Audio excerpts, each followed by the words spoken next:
मध्य प्रदेश के कई गांवों से पैदल यात्रा कर हरदा पहुंच रहे सैकड़ों करनी सैनिक।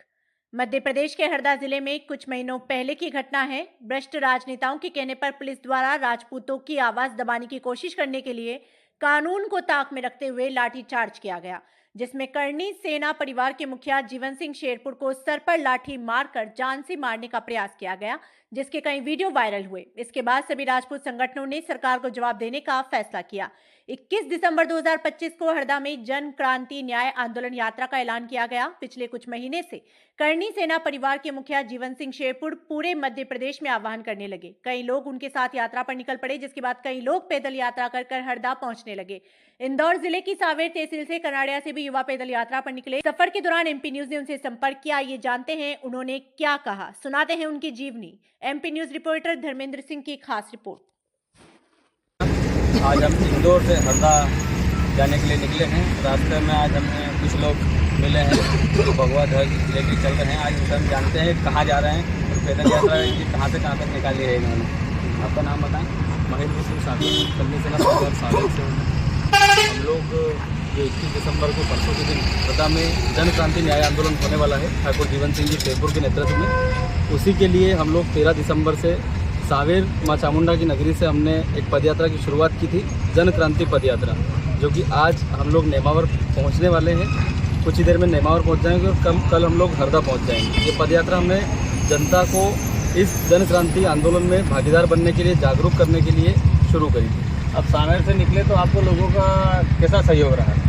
ये चीज़ सबसे अच्छी चीज़ है कि जब हम लोग सावेर से निकले तो हम लोगों को सिर्फ हमारे समाज का ही नहीं, सर्व समाज का संपूर्ण समर्थन देखने को मिला है। हम लोग सावेर से पहले दिन देवास आए, देवास से सोनकत, सोनकत से हम लोग खाचरोद पहुँचे, खाचरोद से कन्नौज और कन्नौज से कल हम लोग खातेगांव पहुँचे थे। जहाँ भी रुके हैं हमें रास्ते भर सभी वर्गों के, सभी समाज का, सर्व समाज का हम लोगों को समर्थन प्राप्त हुआ है और हर वर्ग के लोग, हर समाज के लोग इस आंदोलन को लेकर काफ़ी उत्साहित हैं और हमारी मांगों पर उनकी सहमति भी बनती दिख रही है, क्योंकि वास्तव में ये सर्व समाज का आंदोलन है। और जो लोग भ्रम फैला रहे हैं कि ये जो आंदोलन है वो सिर्फ एक समाज का है या किसी समाज के विरोध में है, तो ये बिल्कुल भ्रामक बातें हैं। ये आंदोलन को असफल करने की कोशिशें हैं, इसके अलावा कुछ भी नहीं। क्योंकि हमने देखा है हर समाज के, हर वर्ग के लोगों ने हम लोगों से मिले हैं। 8 जनवरी जैसे भोपाल में आप लोगों ने पहले कार्यक्रम कराया था जी, वैसी तैयारी यहाँ चल रही है जी। जैसे प्रशासन ने इस बार भी अगर आपकी मांगों को अनदेखा करा जी, तो उसके बाद आपका क्या रहेगा? प्रशासन तो मांगों को अनदेखा, सरकार और प्रशासन दोनों ने 8 जनवरी के दिन हमारे साथ में, 8 जनवरी के आंदोलन के बाद में हम लोगों के साथ में विश्वासघात किया था। इस बार हमारे मुखिया जीवन सिंह जी शेरपुर का मत स्पष्ट है कि इस बार मांगे मनवा कर ही उठेंगे और अगर शासन प्रशासन किसी प्रकार की धोखाधड़ी या विश्वासघात इस बार करता है तो जो हमारे मुखिया का आदेश होगा हम उनके अनुसार चलेंगे।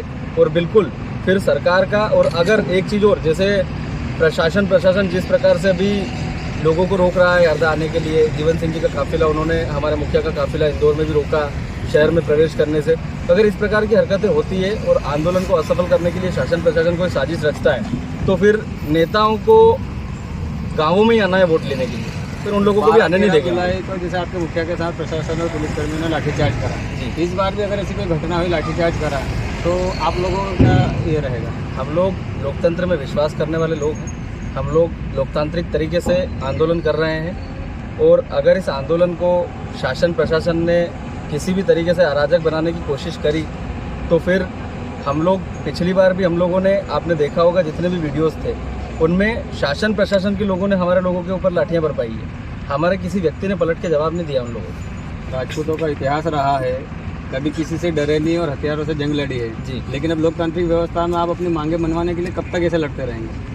लोकतांत्रिक व्यवस्थाएं हैं, इसीलिए इस तरह से लड़ रहे हैं। लोकतांत्रिक तरीके से सरकारें मानती हैं तो ठीक है, वरना जो हमारा मुखिया का आदेश होगा, जो समाज की मांग होगी, उस तरीके से हम उस लड़ाई को लड़ेंगे पूरी ताकत से। और कोई कुछ बोलना चाहता है?